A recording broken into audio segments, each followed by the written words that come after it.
1. The Adamites enter Europe. Before the last Andites were driven out of the Euphrates Valley, many of their brethren had entered Europe as adventurers, teachers, traders, and warriors. During the earlier days of the Violet Race, the Mediterranean trough was protected by the Gibraltar Isthmus and the Sicilian land bridge. Some of man's very early maritime commerce was established on these inland lakes, where blue men from the north and the Saharans from the south met Nodites and Adamites from the east. In the eastern trough of the Mediterranean, the Nodites had established one of their most extensive cultures, and from these centers had penetrated somewhat into southern Europe, but more especially into northern Africa. The broad-headed Nodite and Anite Syrians very early introduced pottery and agriculture in connection with their settlements on the slowly rising Nile Delta. They also imported sheep, goats, cattle, and other domesticated animals and brought in greatly improved methods of metalworking, Syria then being the center of that industry. For more than 30,000 years, Egypt received a steady stream of Mesopotamians, who brought along their art and culture to enrich that of the Nile Valley. But the ingress of large numbers of the Sahara peoples greatly deteriorated the early civilization along the Nile, so that Egypt reached its lowest cultural level some 15,000 years ago. But during earlier times there was little to hinder the westward migration of the Adamites. The Sahara was an open grazing land overspread by herders and agriculturists. These Saharans never engaged in manufacture, nor were they city builders.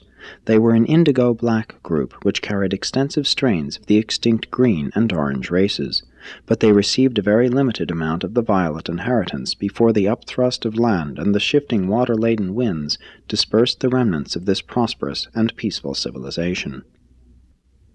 Adam's blood has been shared with most of the human races, but some secured more than others. The mixed races of India and the darker peoples of Africa were not attractive to the Adamites. They would have mixed freely with the red man had he not been far removed in the Americas, and they were kindly disposed toward the yellow man, but he was likewise difficult of access in faraway Asia. Therefore, when actuated by either adventure or altruism, or when driven out of the Euphrates Valley, they very naturally chose union with the blue races of Europe.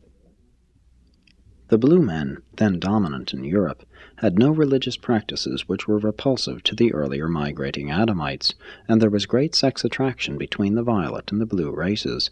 The best of the blue men deemed it a high honor to be permitted to mate with the Adamites. Every blue man entertained the ambition of becoming so skillful and artistic as to win the affection of some Adamite woman, and it was the highest aspiration of a superior blue woman to receive the attentions of an Adamite. Slowly these migrating sons of Eden united with the higher types of the blue race, invigorating their cultural practices while ruthlessly exterminating the lingering strains of Neanderthal stock.